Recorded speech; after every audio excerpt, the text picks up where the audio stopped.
had bad seasons in life. I recently ended one in 2020. My son had just completed his school, and our joint efforts were not good enough to secure admission for him in a grade A university. Needless to say, coming myself from IIT and IIM, it was a big letdown for me. Later this year, in November, I was traveling to Missouri with a friend of mine, and that is where the idea for this event started taking shape. We were discussing career of our children, and my friend shared some amazing insights based on our horoscopes. This led me to understand why I was never able to communicate well with my child and why he was never able to receive our discussions in the right spirit. My son's thought processes were guided by his stars, and so were mine. During this discussion, I was enlightened to the fact that I will have to make behavioral changes in my approach by elevating a specific dormant capability of mine and make sure that I'm using that capability not only with my child, but at all walks of life. There were similar findings for my child as well. These revelations made me think more and more, and the more I thought, the more I could relate that people can achieve amazing outcomes if they can combine their natural abilities with guidances based on psychometry and Vedic astrology. Most people struggle right through their careers for various reasons, landing into unsuitable career, or it is an accident of history, or these are the two primary ones. A very small percentage of people are able to understand these shackles and make the right choices, which are more aligned to their capabilities. However, a large percentage among us continue to live a lifetime to realize their mistakes. So today, we have with us two leading career coaches who are leaders in their own style of career coaching. Mr. Abhishek Gupta, founder of inace.org and High School Moms, has guided thousands of students in their pursuit of overseas education. And Mr. Anish Lakheja, a leading career and life coach who guides people based on evaluations of their psychometric tools and his knowledge of Vedic astrology. To open the discussion, I would like to start with my friend Abhishek Gupta here.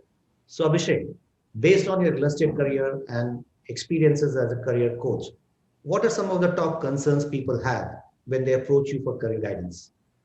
All right. The concerns are many, but the problem is in India, we are happy buying services of a cricket coach, Abhishek. We are happy buying services of a mathematics coach to pass that one exam, which is of 40 marks. We are happy buying, services of all the tuition coaches. But when you talk to a parent that would you ever think or consider hiring a services of a career coach for your child, they're like, do we actually need it? People have to wake up to the idea that there are professionals who can actually guide not only their children, but the parents as well. Generally people ask me, you're so good at talking to students. Would you be able to take a session with parents? And I tell them that I have counseled 40,000 students, and on an average, each student comes with 2 parents. So which means my experience of handling parents is double of handling the students. And I'm much better at talking to the parents. Now, coming back to your question, Abhishek, topmost concerns are everybody wants to go to an Ivy League. You ask them, where do you want to study? And they'll start with Harvard, Stanford, Carnegie Mellon, LSE, Oxford, Cambridge, without realizing they might not be the right fit for every individual or every student. That's one. Second, which is unrealistic expectations. Second important concern is unawareness. Even today, after what all has happened in terms of digitization and the future is already here. Earlier, I used to say, there are some futuristic careers. And now after COVID, I'm saying that the future is already here. There is nothing called futuristic careers. They are right here. But people will still talk about engineering. They will talk about medicine, and they'll talk about CACS. And at the most, they will then talk about business management. For them, there is no other career apart from that. And at times, the most weird part is that I see people wanting to go into psychology without even thinking that even career counseling is a great career, and people like me and Anish are actually making livelihood out of it. So second concern is unawareness. First is obviously unrealistic expectations. Third, I would say is lack of direction. You just don't know which side to move, and you do not even want to accept the fact that you need a career counselor. So these three of them, especially for the undergrad kids, middle-age career crisis, different concerns altogether. I'll let Anish talk about middle-age career crisis first and before I take it up, but different constraints altogether.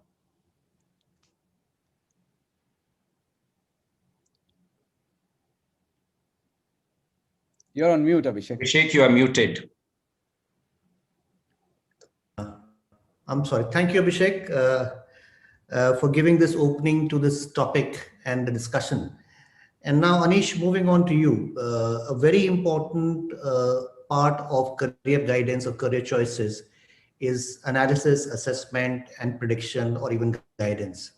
Sure. Where do you see that astrology or Vedic astrology or psychometric analysis helps people in understanding where they are and where they could go? Sure. Abhishek, thanks for, first of all, let me thank you for inviting me here. So the way I look at it, astrology is something that gives a new perspective to the thinking. So the example that you gave about yourself, the journey that you had with the gentleman, and that gentleman was me. So we were traveling together from Dehradun to Delhi. So the change that you noticed, and there can't be better example than a live example, I would say. So the change that you noticed was because of a different perspective that you got during that journey. So which made you look at your own behavior to see that what was really happening between when you were discussing about the career, about your kids. So same thing, I would say. Astrology helps in giving us a new perspective. So it makes us realize that each one of us is actually unique. So I've been looking at the birth charts, and for me also to look at the birth chart, which I've been doing for a few years now. When I started with, I looked at it with a very different perspective. Over a period of time, what I realized that the more the charts that you look at, each chart is unique. Look at the twins when they are born. The same environment they get, the same parents, everything remains the same. The only thing that changes is in the time of the birth and the placement of the planets.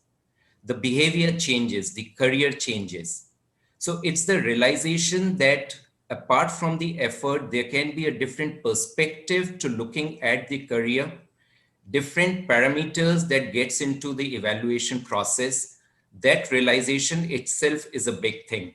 And that's what I realized when I started mixing astrology with psychometric, with, I would say, the perceived interest, the NDP framework that what we evolved, which takes into consideration the natural instincts, married with the desired attributes through psychometric, and the perceived interest, the perceptions that we carry about what the child is good at. Now, there is a feeling, I would say, Abhishek, that we all feel, and for the sake of clarity, I would keep it as Gupta and Prakash, because I keep on wondering what to say.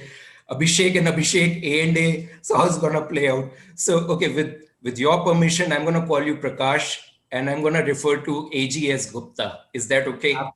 Absolutely fine, absolutely. Yeah, because I asked him, what should I call him? So it's a bit of a... Okay. No problem, please go ahead. I would say when Abhishek Gupta mentioned about the mid-K, I would say a midlife. So one of the things that I realized that, and there are a lot of people that I have interacted with who are in their, I would say, a mid-career. The biggest thing that what they look for or what they feel is that there is something that they are missing. Something in their gut tell them, hey, is this what am I supposed to do? Or what I was supposed to do for so many years, or this is what am I supposed to continue doing? So that is one thought. What comes naturally to me? What's there in my gut? What is it telling me? That is the crux, and that's where I realized that astrology brings a very interesting perspective in identifying what the natural tendencies could be in a person, what are the promises that can be there. And that helps a lot in identifying what can be the right future career, be that be early career change, a mid-career change, a late career change. Rather interestingly, 2 days back, I was speaking to a gentleman who has just retired. So he was still not satisfied with what he has done with his life. So he was still looking at what is it that I'm supposed to do or what should I have done? So that feeling is something which troubles a lot of us. And that's where the astrology comes in. So, the funny part is, I don't know. I mean, I believe in astrology and I don't believe in astrology. All right. So, and this is the Jugalbandi. I was really excited about that. This is going to be fun. But to substantiate what Anish said, uh, definitely. I mean, there are certain planetary traits that drives you. For example, and before saying that, I came across this beautiful quotation by P.K. Shaw, okay, some time back. It said that there are so few people who admit that they have belief in astrology, right? But I'm yet to meet a person who does not know his zodiac, right? So, so the fact of the matter is, inherently, we possibly everybody believes in it, and we try and become pseudo cool about it, saying that no, we do not believe in it, and luck is what we'll make out of it. All that seems good, because definitely luck is what God will help those who help themselves. Even if your stars are right and everything is served onto your platter, you still have to lift your hand and eat it up. Having said that, I definitely agree with Anish, and even in my case, at times, when a child comes to us, we do have his date of birth and the. I mean, I'm not a qualified astrologer like Anish, but or maybe even by passion, but you do tend to look at the zodiac and say, okay, these are the possible traits of the zodiac. Is the kid showing it, not showing it? If it is showing it, then that means apart from science, even the planetary positions are possibly working in his favor. uh, and it definitely makes some sense to look at it. Would not be able to agree completely, because for me, psychometrics is the end of the game, and rest everything else what you make out of it, what you don't make out of it. But definitely cannot deny with Anish. Uh, One of the interesting thing here is, uh, you know, everyone is gifted, but very few of us open the package. Okay. Uh, I have been using psychometric charts or psychometric tests for last 20 years. My experience, my specialization has been in HR. And I have used almost all the prevalent psychometric tests that exist. Okay, during hiring, during counseling, during mentoring, in different process. Highly tested, especially from some of the, I would say, the panels they have come out. I have tried them. So whenever I used a psychometric test, the results would come out, I would feel something is missing. The way astrology works is slightly different. Astrology is not about looking a zodiac sign and looking at, okay, this could be the right area for him. No, it's very different. It's actually an exact science. It's a root science that I call it. If it would not have been science, it would not have been covered so heavily, or let's say so prominently, in any of our Vedic science, in any of our Vedic in Vedic books. Even in Upanishads, one of the very strong, prevalent, I would say, position that has been given to astrology. It's supposed to be the eyes to the Vedas. That's what it's called. So the way it works is a slightly different. What the astrology believes in, the science believes in, that we are made up of cells. Human beings are made up of cells, and every cell is made up of, has energy in it. There's energy. Now, there is cosmic energy which has been identified, which has been proven, which has been tracked. So when the energy reacts, they affects our behavior. They affects our certain attributes. Based on those behaviors, one can look at, okay, this is the type of the work that if he does, that can be a natural area for him. And when you intersect it with the psychometric findings and the perceived interest, you get the central tendency. So astrology is not about zodiac signs. It is not about anything else, but all about energies and how energies impact us in our behaviors, in our certain key attributes, which defines where, in which direction, which field that behavior can support it. Okay, that's all I look at it. And that is something I've done a lot of validations for over many years. There are a lot of cases that I've done. So I've not done 2,000, 3,000 kids, because when I look at a kid, I actually take for an assessment to happen for at least a month. It goes with me before I really, that's a detail, because if I just put a psychometric test, It's an instant thing. You speak to the child for a few minutes, you speak to the child, to the parent for certain hours. That gives us some indication. But when you try to marry everything and look at it from a career perspective, it takes time. It takes time to analyze, to see that where this behavior is going to fit in best, in which direction. So the findings are very, very interesting. And I can go on cases and cases and cases that the test cases that we did.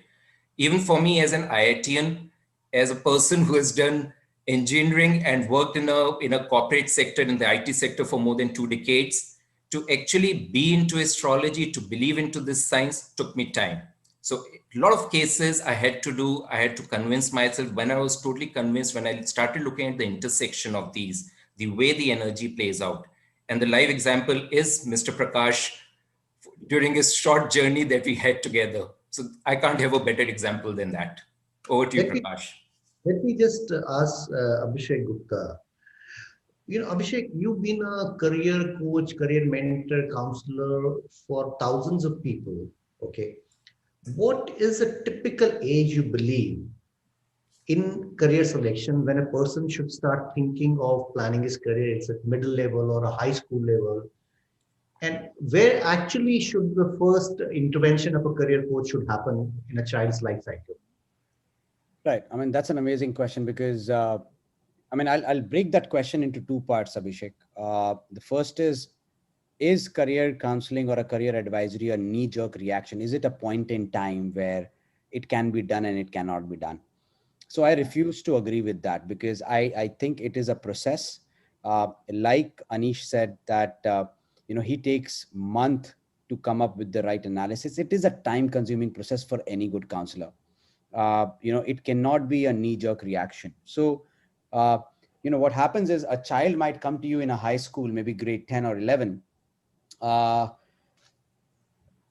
identifying a possible area of interest, possible.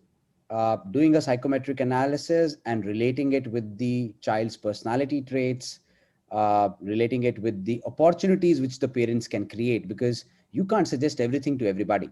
If a parent is coming from a middle class background, middle income background, and the child is academically okay and not really bright, me going ahead and suggesting that you'll be able to afford a Harvard at 3.5 crores, is going to be criminal, because you're just raising expectations and nothing is going to come out of it, because Harvard won't come and give scholarships just like that.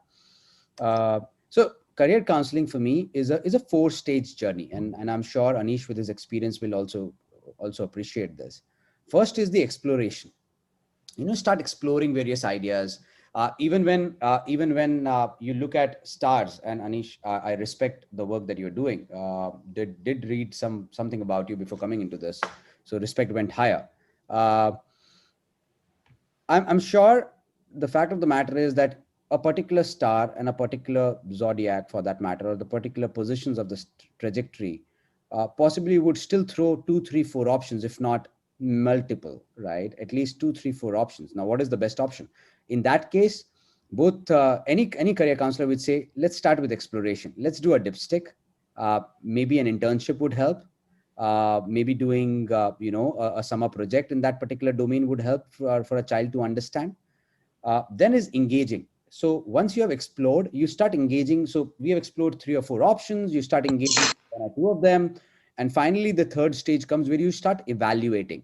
Now, for example, I'll take a very brief example here. Let's say somebody is very good with biology. What is the initial reaction of an Indian parent? Ye to doctor banega, right? Because biology mein doctor ke aage kuch nahi hai. Now, having said that, do we even realize that is the child capable of studying for 13, 14 years after high school? Because nobody goes to show to an MBBS. I need an MD. I need possibly a double majors. I need a residency. So you have to evaluate multiple options, including the personality traits of the child. Is the child persistent? And I'm sure Anish would then say that, I can even predict personality traits with the help of the zodiacs or the astrology. I mean, I do not want to overlap the two, but that's definitely true. You can do that.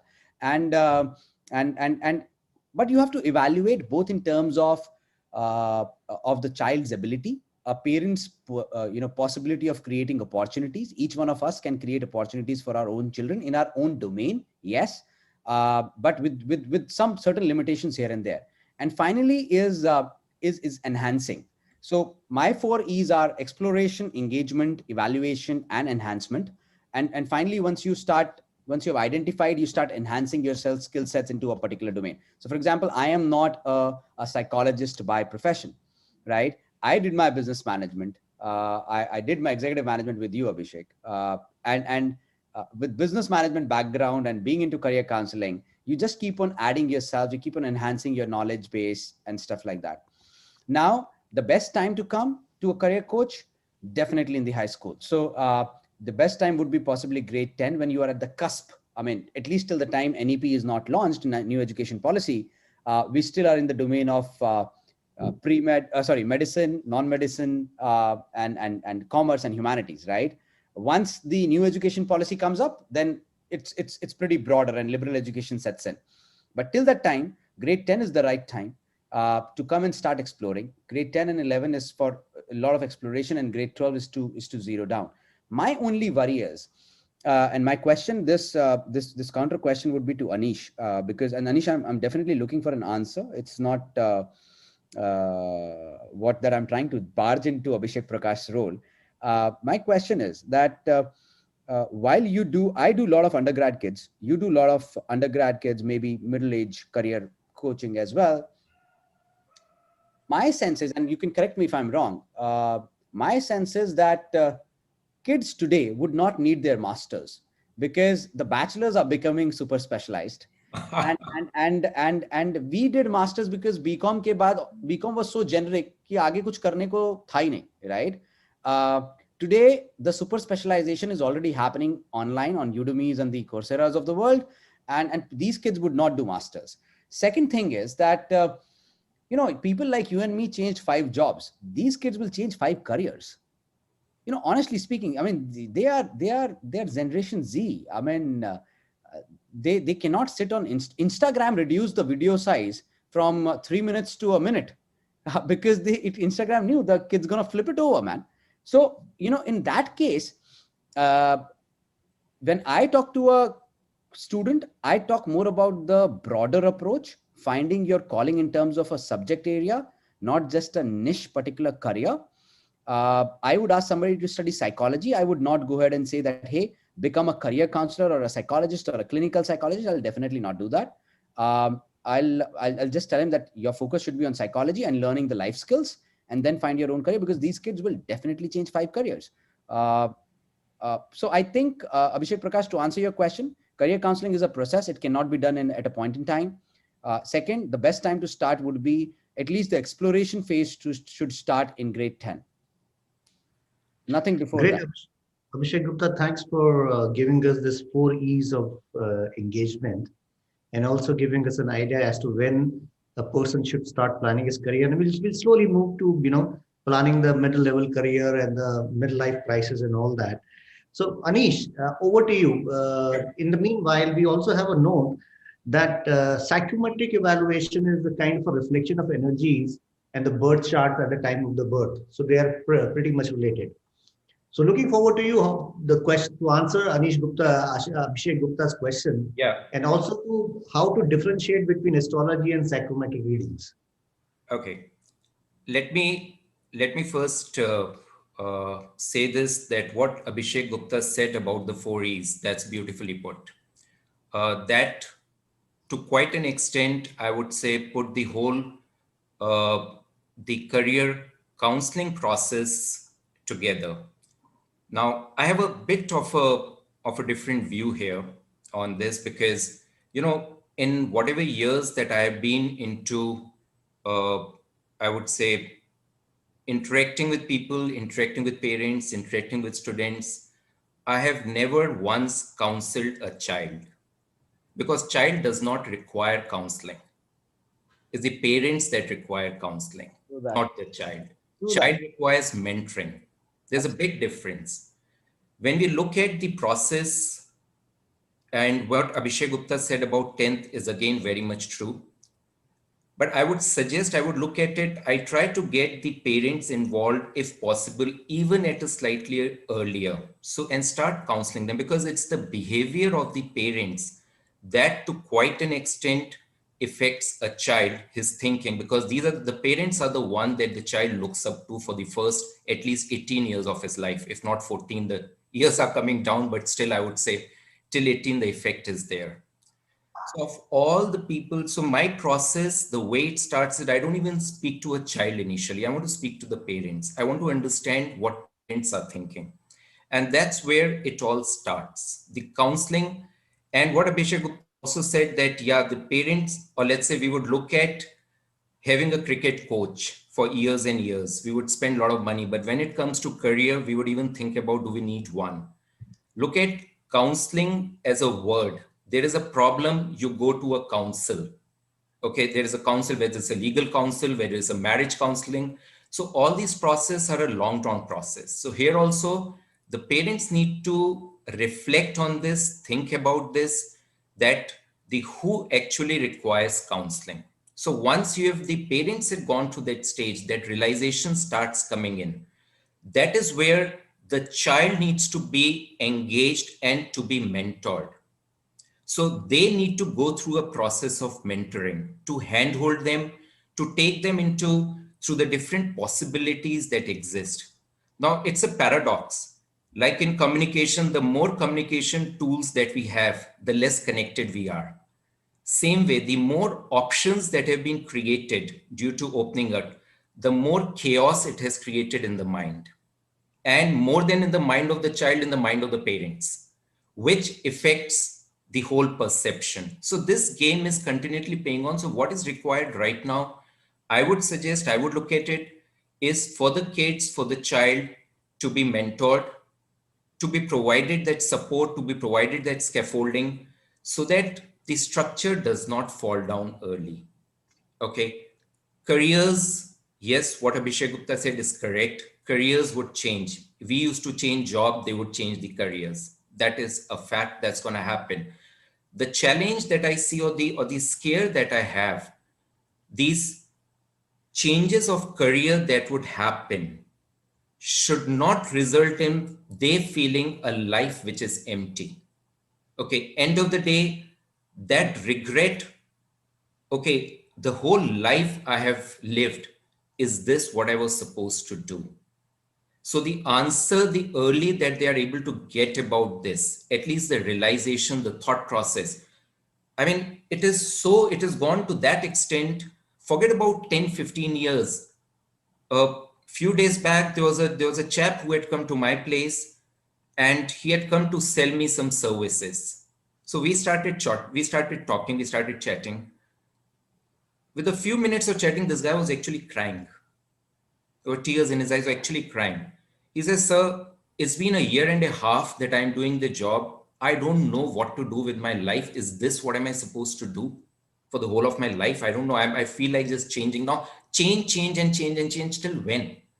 So that clarity, at least to have some clarity that what can be the right area for me. Okay, what comes naturally to me? And that is where the marry of astrology and psychometric happens. Now, the other part, the question about astrology. See, astrology, the birth chart is just a static image. It is a position of the planet at the time of the birth. For anything to play out in astrology, there are three parts to it. Number one, the promises, which we see from the birth chart at the time of the birth. But those are just promises, nothing more than that. It's a static picture. Take the picture forward. So there has to be, for promises which are there in the birth chart, there need to be a time for that to fructify, for that promises to come. And that is what we call the dasha system in astrology. Now, it is not enough to have the time for those promises. Equally important is the delivery of those promises. Okay. And that is where the dynamism comes in. So it's like the common example being fine. I mean, there is a package, there is a food delivery that Swiggy needs to make. Okay. The food package has been handed over to Swiggy. Swiggy is going to deliver, but he goofs up in delivery.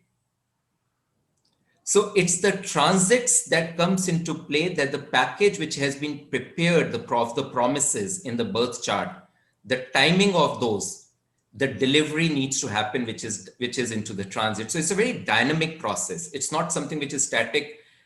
It's something, again, a perceptions, I would say, that we have about astrology. Again, I'm not here to defend astrology, because I'm the last person to defend astrology. The reason being, there are a lot of learned people who have already done that.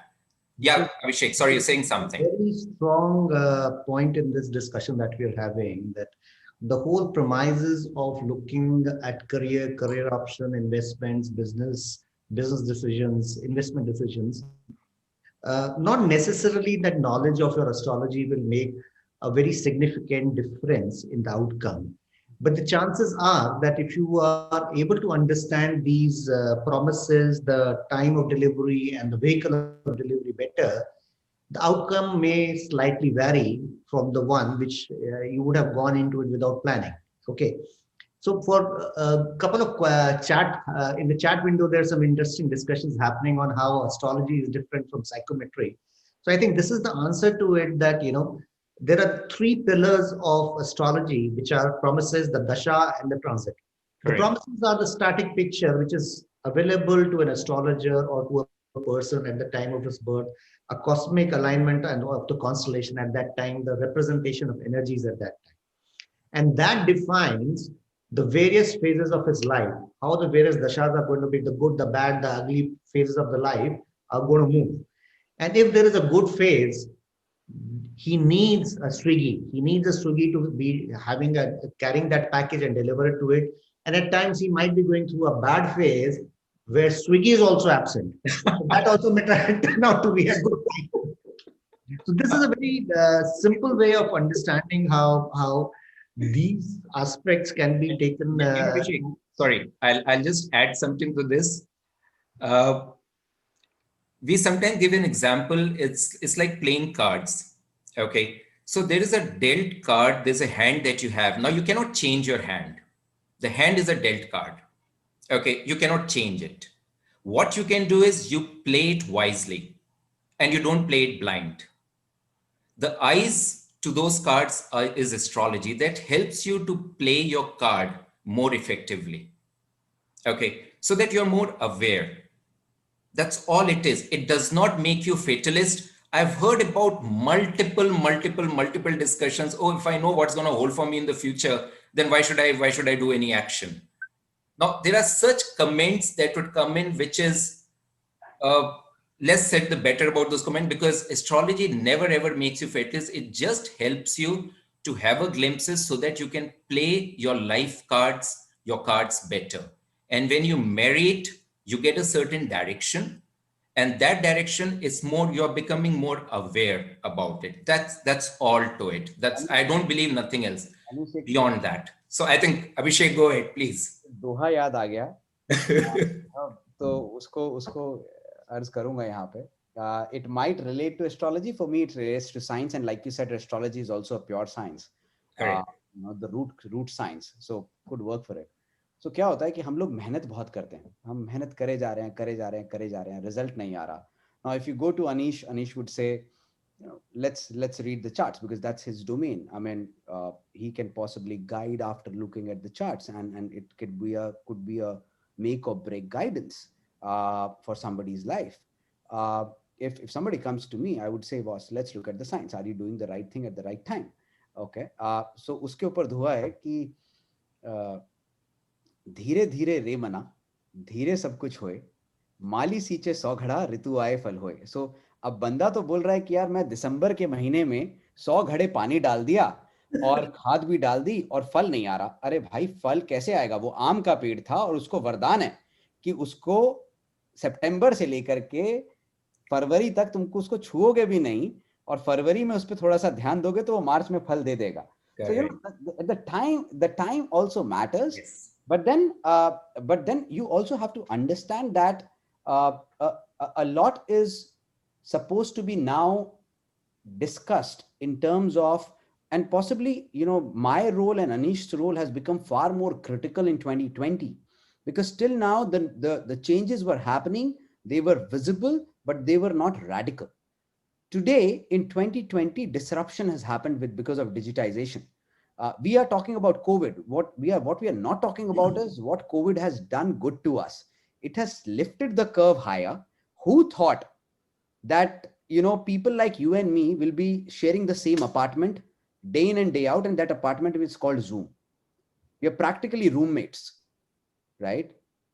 Living in the same domain. So digitization has created a lot of difference towards the careers that we look at, both for the middle-aged people. And I really want to take this opportunity and say, because if there are middle-aged people who are listening, one good thing that you can do to yourself is upgrade. Second good thing you can do to yourself is upgrade. Third good thing you can do to yourself, did I mention upgrading?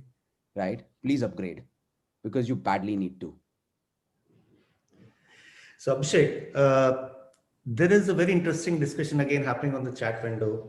There are some comments coming that we are living in a dynamically changing world, and this is something that we were discussing earlier also. Okay, in this current age of digitization, okay, there are going to be dynamic changes with respect to career and industries are getting disrupted. Now, what is your take on the key things that a person should try for and while he's building his career? Because today it is analytics, tomorrow it will be more analytics, tomorrow it will be AI and drones, and all these things are going to come in. So careers are like we are discussing that the people, while we might be living in a generation that we have changed jobs, people might actually be ending up changing careers. So what is a good way of approaching your building of career for times to come as we see it today? 120 seconds and I'll answer this. First is that with digitization, we really need to look at what is the outcome of this digitization, and then only you can look at the skill sets that are required to be imbibed. Because like Anish rightly said, and like you rightly said, careers are going to change every 5 years. They have changed. There will be futuristic careers. Even in future, there'll be some futuristic careers. Digitization will lead to 4 things. Dematerialization. Okay. Things will become dematerialized. From physical offices, we are into virtual offices. Now, in physical office, your looks would have mattered. For all you know, I'm wearing a shorts right now over a jacket. You would not even know, right? And I'm doing a formal discussion, right? So the physical space is completely broken down and gone into a virtual space. So dematerialization is going to happen. Digitization will lead to demonetization. So banking, financial services is going to see a massive change. Things which used to command premium earlier, which was real estate, will become cheaper. And things which used to be cheaper earlier will possibly command premium. It will lead to democratization. So, for example, could I have thought of becoming an actor or a theater artist 10 years back? The answer would have been a no, because I didn't have a Khan or a Kapoor at the end of my name, right? Can I think about becoming it today? Yes. With YouTube, Instagram, Snapchat, I can create my short videos and straight away, overnight I can become a success if it is viral enough. So technology has made everything democratized, right? It's available with everybody. And last is the disruption. Now, for any career, whether it is to be dematerialized, democratized, demonetized, and what was it? Disruptive. For any career, there'll be certain life skills which are required. My suggestion, and I completely agree with Anish when Anish says that the students don't need counsel. Anish, would you even know that without even you and me knowing each other, my first interaction is always with parents. I don't even meet the child, because it's very important कि पौधा लगा किस खेत में है, मिट्टी का तो पता चले. You are saying कि पौधा मुरझा गया, अरे मिट्टी में ही दम नहीं था, तो मुरझाएगा. पेरेंट्स से पहले उनके चार्ट्स देखता हूँ. Whatever. I mean, that's your way. I meet the parents. So the fact of the matter is that there are some 21st century skill sets. People like me, Anish, everybody in the career coaching, mentoring space, we have been talking about it. Today is the time to take cognizance of it. Your child needs to have an innate sense of learning, self-learning. If we think physical world is going to come back to the normal, it is not. Please accept the fact, and the parents are listening, please accept the fact, click, brick, click is the new way forward. You have to accept it, right? Today, you are all online. it will never remain like that. Yesterday, you were all physical. It will never remain like that. It will become a amalgamation of two. Second, so self-learning, inculcate the habit of self-learning in a child. Stop spoon feeding the child every now and then. Second thing is that give your child enough space to express. Please let the communication flow. Please let the child come to you and be able to talk to you. So that's very, very important. Third important skill that we definitely want to inculcate in a child. I mean, communication is the most important skill, because honestly speaking, in the virtual world, you are not visible more, you're heard more, right? And communication will become very, very critical. Last is the analytical skills. Can I analyze situations? My suggestion to everybody who has kids in middle school, even if you do not want your child to be a coder, even if the child does not want to be a coder, there is no harm in teaching your child a little bit of computer science, right? It will just develop the analytical skills. So I think these are the three from my side, Abhishek. Okay. Abhishek, Yeah. Anish, you want to say something? Go ahead. Yeah. I wanted to say something. And, the life that we've lived, the stage at what we have seen industries, we have seen skills which were very much in demand, then becoming absolutely out of favor, then coming back in demand. The skills, the areas will keep on changing. Okay, today, as you said, there is AI, there is robotics, there is MEM, there are a lot of different areas which are there. We don't even know what these areas are going to be tomorrow, and nobody can know about it. Focusing purely on the areas, trying to upgrade, and upgrade, I'm not too sure it will lead to. Okay, because there is no end to it. It's an infinite loop. And that loop will continue playing out and the life will get over. Okay, because you'll keep on. I mean, we have not been able to upgrade, keep up with the upgrades of a mobile, forget about our careers.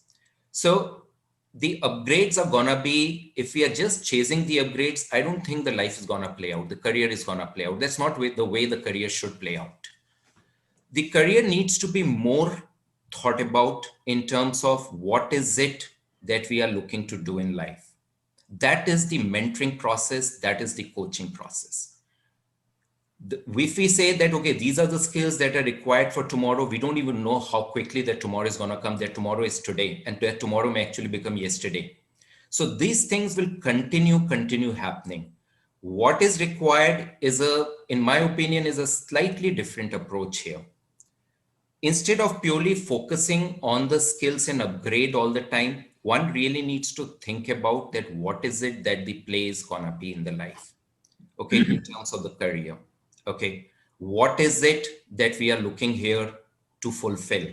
Okay, what is it that we want to do?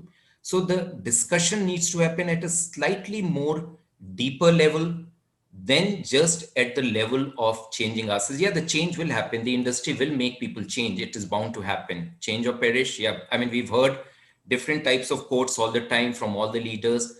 But even to the last extent, the last statement that Steve Jobs made, okay, just before dying, it's not only about upgrade. It's actually about finding the meaning to life. And that is what the bigger picture one needs to look at. That is the behavioral change that needs to happen. Until the time that behavioral change does not happen, these beliefs are only be working like a termite who would keep on eating us from inside. Look at an egg, Abhishek. The egg can be broken in two ways. One, it can be broken from outside to make an omelette. You are taking away life. One is it breaks from inside. It gives life. There is an inner change, inner transformation that needs to happen. That realization needs to happen. Okay, that's the way the future needs to go out, not chasing upgrades. Okay, that's not the way the life needs to be played out. I mean, that's my 2 cents. Anish, thank you very much. And this is exactly the reason why we enjoy these sessions. We get two experts from a similar or a different walk of life, and we have got amazing views coming out, and both of them are absolutely so great. Okay, so one we heard Abhishek Gupta saying that change, upgrade. That is the way the life is, and actually it is going to stay that way. And here is another gentleman who's a similar life coach saying, change, change, change, upgrade, but with a kind of an inner learning, a focus, and a future focus on what you're going to be and what you're trying to discover. So this is a beautiful learning that we have from this session.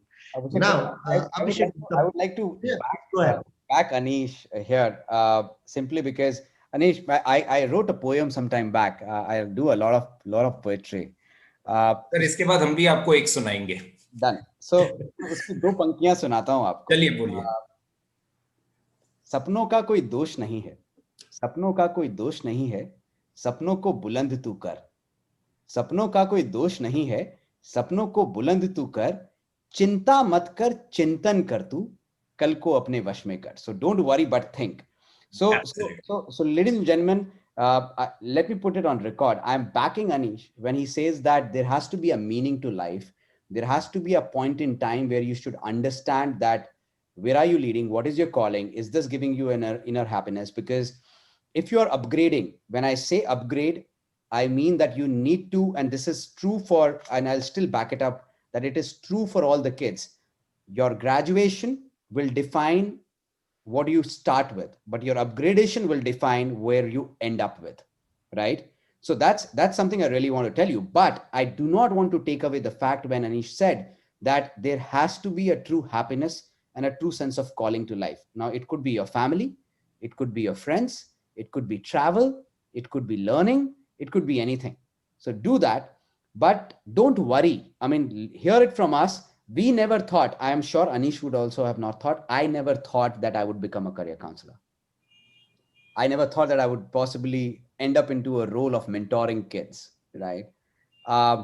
So things do tend to fall into place at times, even if they do not seem to be in place right now. Don't worry, but start thinking. And thinking is very different. So chinta mat kar, chintan kar tu, kal ko apne vash mein kar. Beautifully put, Abhishek. Beautifully put. And that's what the crux is.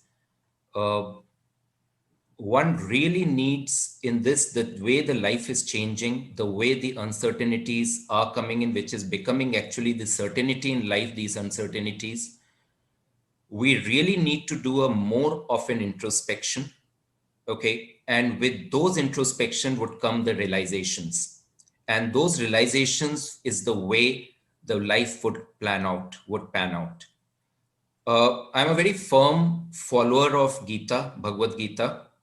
And for me, my life coach has always been Bhagavad Gita.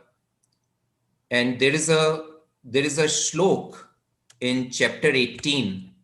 It is shlok number 14, which is something which is very, very, very close to my heart. Okay.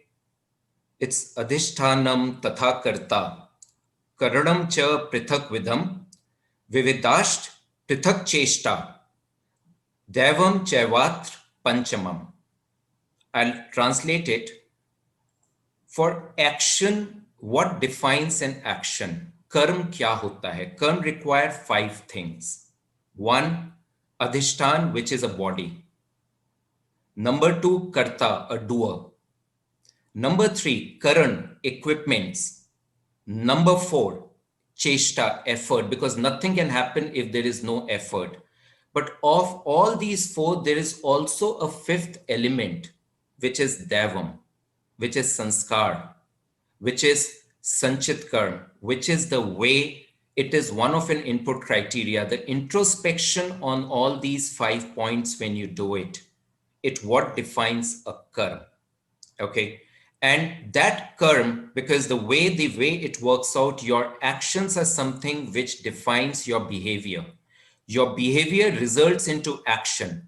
Action results into thoughts. Thoughts results into behavior. Behavior results into action. This cycle keeps on continuing. So the more you introspect, the more you look at the behavioral attributes. Those behavioral attributes are what is going to define your actions. And those actions are the thoughts that are going to come inside you. So this play till the time is going to happen is what is going to drive this. So it's all about introspection. Think about it. Upgrades, yes, with introspection. And what Abhishek, you said, Abhishek, is absolutely spot on. It's a combination of an upgrade with introspection, with what actually would, the way the life needs to pan out, the career needs to pan out. Over to you, Abhishek, Prakash. Thanks, guys. Let me put in perspective a few discussions which are happening in the chat window and some questions that I have already. Okay, now there is an I'll package it so that you can give a good answer to it, Abhishek Gupta, to start with. Choosing a career always has a longevity and element of financial respect built in. Okay, at times you might land up in careers which have got longevity, less longevity, but high financial returns or risk. So what could be a way of looking at that point in time? Okay, then also when you are somewhere in midlife crisis, when you actually realize, oh my God, this is an accident of history, that is why I'm doing this. But if given a chance to go back, I might not have become an engineer altogether. I might have become something else. All right. So how to address that quirk? Because it's almost 12 years down the line. You are respected. You are a production engineer. You are a product engineer. You have you can't just someday come out of it and start changing. So these are two things which I would like to hear your views on. Okay, so this is so true for all of us, right? I mean, none of us can deny it. None of us can deny it. And it's so true that, oh God, given an opportunity, we'd like to go back and reinvent the wheel. But that's how life is. My sense is that with respect to your first part of the question, there'll always be a trade-off in life, and you have to trade off with best of the career counseling strategies or with best of the astrological strategies. That's what the charm of life is. You win some, you lose some, and you keep going on, right? What's the fun in just winning all? So trade-off will always be there. Longevity with respect, with or without financial rewards. My sense is, and this is for all the parents who are developing your kids into finer individuals. We have to stop talking to them about successful individuals. You have to start talking to them about successful human beings first, right? Finer human beings. And my sense is that we need to teach them that the pleasure is in the journey, not the destination. We need to teach them the fact that initial few years are for learning and rest are for earning. We need to teach them that money is like a cat. It will always be elusive. So you need to put your milk bowl in front of you and wait for the cat to come. Now the milk bowl will only happen when you enjoy what you do. Now where you use tools like psychometric analysis, or you use tools like astrological predictions or analysis like Anish does, these are just ways and means of for both of us to help you find out what is your true calling, what is your true interest, what would best suit you. As long as you do whatever you love doing, money will flow in. When I took up career counseling as a career, I had multiple reasons of doing it. One reason was that I loved talking to kids and the parents, and I loved hand-holding them, and I loved mentoring them. With that love came the passion of talking at a public platform. Over a period of time, I got visible. Once I got visible, I got credible. Once I got credible, profitability started kicking in. So visibility will bring credibility. Credibility will bring profitability. That's the norm. And to get visibility, you need to start loving what you do. If you feel that your work is work and not passion, possibly you are not in the right zone. So find out your passions first. Let the money take a back seat. Money will follow. There is no other way out. Now coming to midlife crisis, I think our kids will not go through it. We are going through it. Yes, our kids will definitely not go through it. The generation has changed. They do not have the fancy of buying that 3.5 crore property, because when you ask them, they will say, I can stay in a 7 crore property at a 40,000 rupee rent, right? They are not in the race of buying a BMWs or the Mercedes-Benz, because they are happy doing Uber and Olas.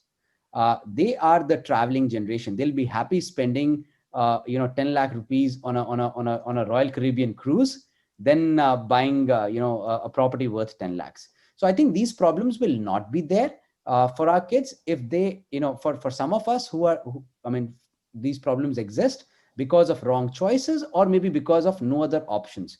Our means were limited when we were growing up. Our options were limited. The best career coach was not Abhishek Gupta or Anish. It was your Chacha ji and Thaya ji, right? So jo unhone bol diya, humne kar liya. So it will be there, and I'll again come back to it. If you do not like what you do, life is too short. Yesterday was too late for you to take a call. Drop it, upgrade. But then Anish will come back and say, introspect, yes, introspect and retrospect for a better prospect, but please upgrade to change. Okay. At Abhishek, this point, I would like to invite a dear friend and a colleague of mine from IIM. Abhishek Prakash, I have another session to get into at 6:15. So Okay, sounds good. So we'll try and wrap this up. Atul has joined us from San Francisco. He's from San Francisco, and he leads a lot of initiatives for the IIM community, worldwide. So Atul, please go ahead and ask. Thanks, sir.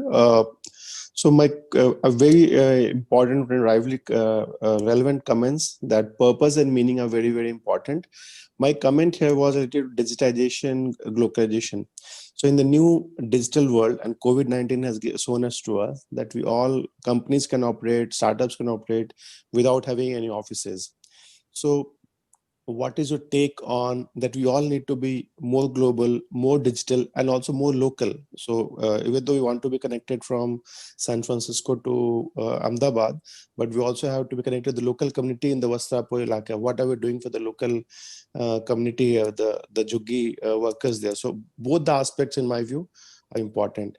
And one last point, that many people are struggling throughout their life, especially IIMA alumni, in the race for money, as others have also said.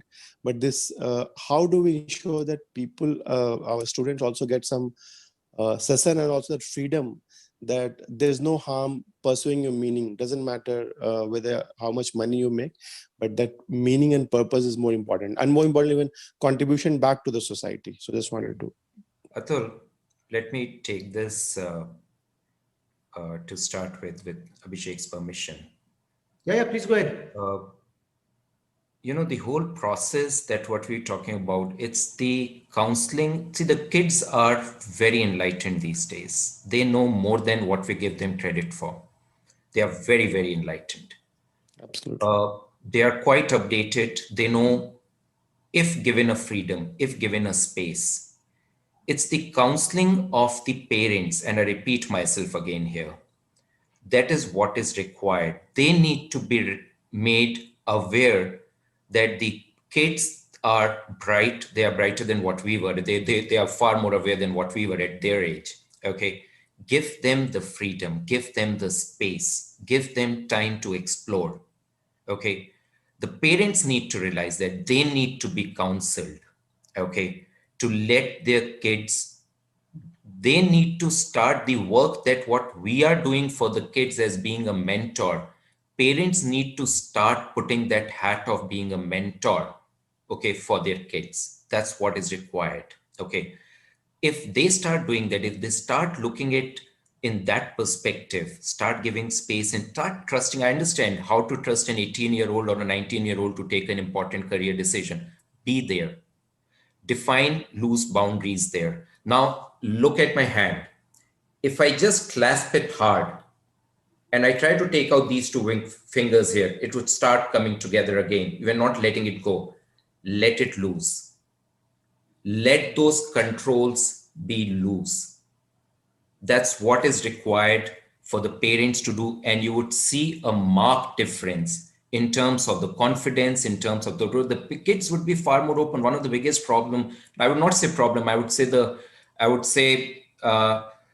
challenge that the parents they commit, the complaint that they have, the kids does not talk to us. They don't open to us. How do you expect the kids to open to you if you're like this? First, you need to open up. You need to let it go. Be a counselor, be a mentor, more than a counselor, be a mentor, and that's the counseling that's required. If that happens, okay, you would see a very different approach. Technology would change. things would change. Okay, it would keep on changing. The word would keep on, coming closer and closer. All that's going to happen. So that is happening. That has happened. Something different would happen. So these things would keep on happening, but it's the behavior that needs to be changed. I think Abhishek, you want to say something. Go ahead. Yeah, I Abhishek. wanted to add what Anish said, that Anish, you had two parts of the question. One was the physical world getting into the virtual world, and the tough fight that we will have now between globalization and deglobalization. We know what Brexit is going to be about. We know US going to be putting tariffs, not so tariffs. India is going to put tariffs, and Make in India is going to come up. So localization, both in terms of contribution to the economy, and localization, both in terms of contribution to the society, they are important. Having said that, what Anish was saying was that what should a parent do with the child, and does the child speak to the parent or not? My worry is, when we as parents, and I take the blame myself, I don't spend too much of a time with my kid either, because of the nature of the work or travel, and I can give 110 excuses. But the fact of the matter is, if we do not teach our child from the very beginning, by taking out desert time with the kid, sitting with the kid and sitting with the family and not talking to them, the child will never learn the habit again. So when the child grows up and you become older, the child will not spend time with you. So while there are certain things which have to be behavioral in nature, like Anish said, and it has to be prepared, and the kid has to be prepared from the very very young age. जैसे हम बच्चों को पैर छूना सिखाते हैं छोटे में, तब जाकर के वो बड़ों के पैर छूते हैं बड़े होकर के भी, वैसे ही बच्चों को पेरेंट्स के साथ टाइम स्पेंड करना पेरेंट्स को ही सिखाना होगा, बच्चा खुद से नहीं सीख सकता. Coming back to the society, just 1 second, coming back to the society, how do you help the society? My worry is, parents come to me and they say, social service, community service, is very important to the universities. So we'll go to this NGO and get the certificate. Why? Is that the way you wanted to do the social service, just to get into a university? I'm sorry. It's not the right way. Do we teach our children to do social service? Need not be by contributing money. At times I do so many pro bono career counseling. That's my way of doing social service. Social service. Sorry. I have this a problem with sir and sure, but that's my way of doing the community service. So we need to teach our children of contributing back to the society at a very young age. Otherwise, they'll never be able to contribute back when they grow up. Abhishek, I know you are on a short time window, but briefly, if you could also share some insights on what you're doing with high school moms and the new education platform that you're creating, and how this can be used in times to come by various people, parents, and children, and how it will benefit them. So high school moms, it's kind of weird that as a father, I'm a founder of a high school mom. But then I say generally that motherhood is a feeling. It has no gender. And a father can also have motherhood feelings. And that's how I coined the terminology called high school mom. I'm trying to empower parents pro bono, free of cost, by making sponsorships available from the industry and the universities. Like Anish said, and Anish, this is what I'm doing to uphold your value, that it's parents who needs counseling, children don't. Children need mentorship. So high school moms is basically counseling the parents. We are parenting the parents to come up with broader thought processes. Brilliant. I'm bringing the best of the universities, best of the experts, and talking to them. God has been kind. Today, we reach out to over 3 lakh parents across 31 cities, over 1,500 universities, university reps, school principals, school counselors are associated with our initiative. We recently did a very big event where almost 70 odd universities from across the globe, 100 principals, 125 counselors, and 3,200 students attended that day. So we are trying to do all that, and this will be perpetually free for parent and students, and the funding will come from the corporate and the universities.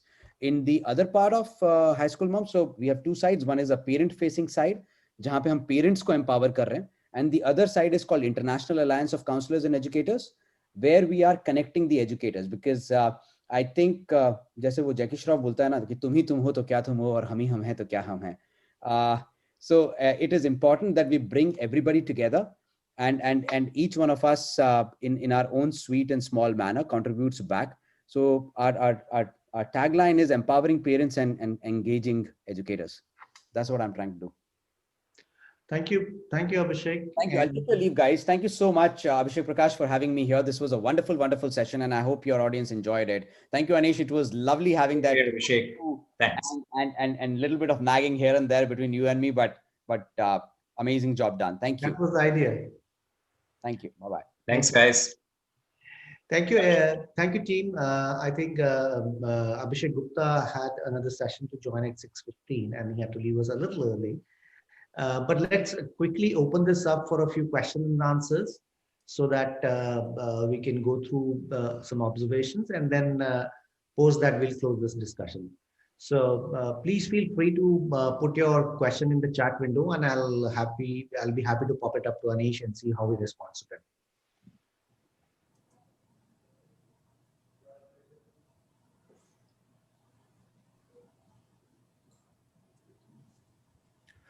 So in the meanwhile, while the questions come up, Anish, I had a few things to reiterate from your side. Okay, so I'll probably ask you those things, and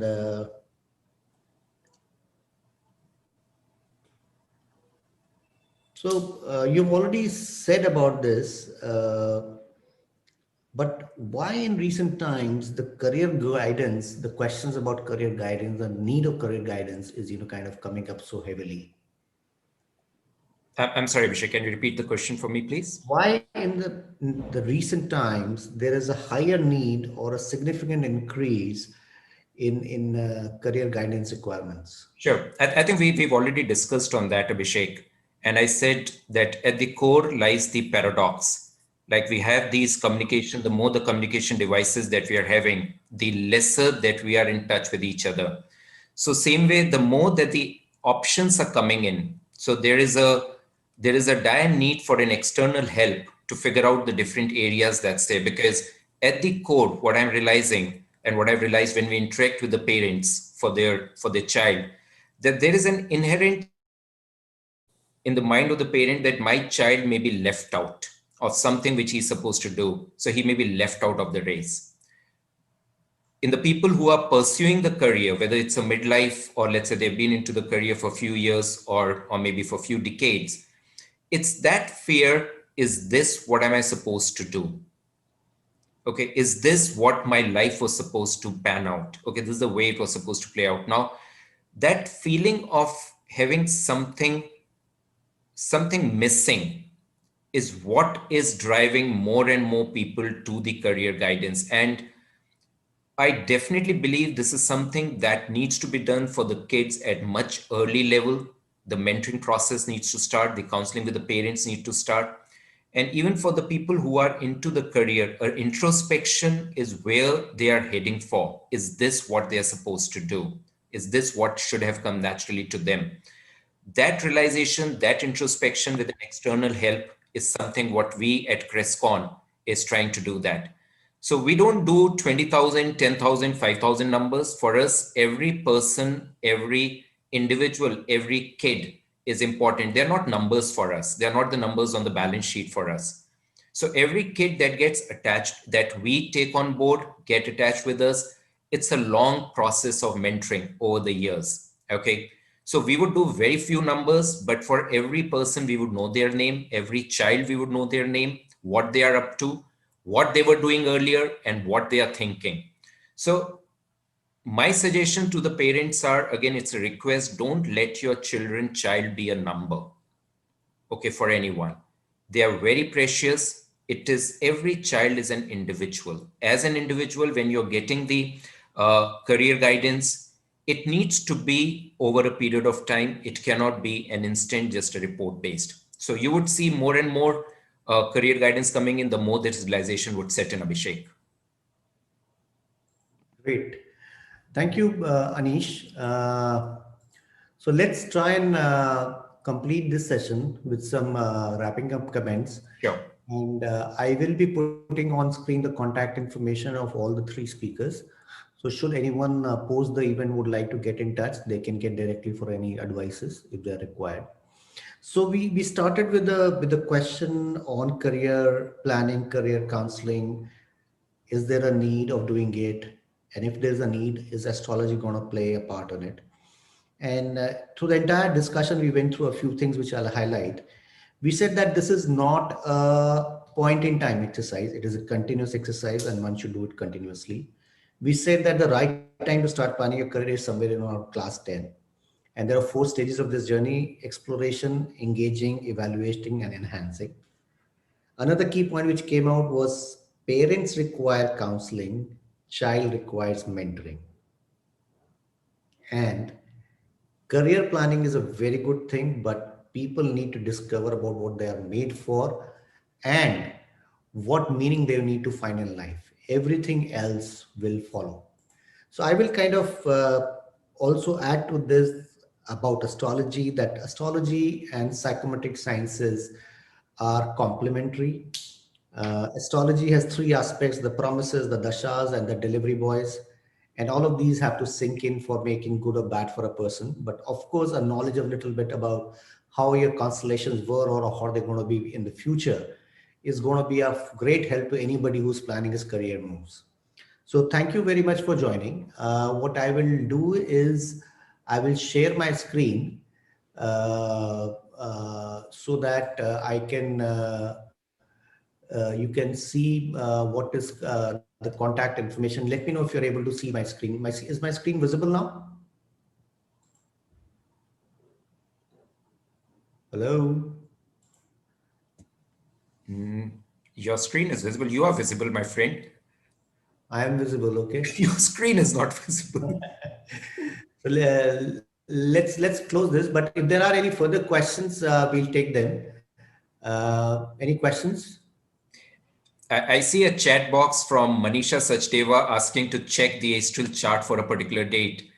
So I think that's something to be taken offline, not on this one. Yeah. So now is my screen visible? Yeah, it is. I think this is for the benefit of all the participants. Should you need to connect with us on this platform after the discussions, you can reach us out over here.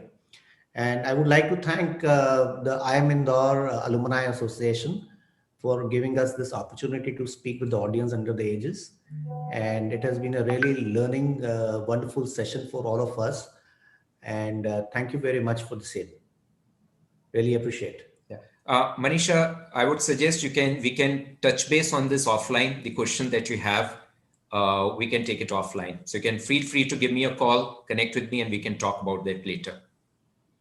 Yeah. Take care, guys. Namaste. Thanks a lot, Abhishek. Thanks for this. Bye-bye. Thanks, everyone.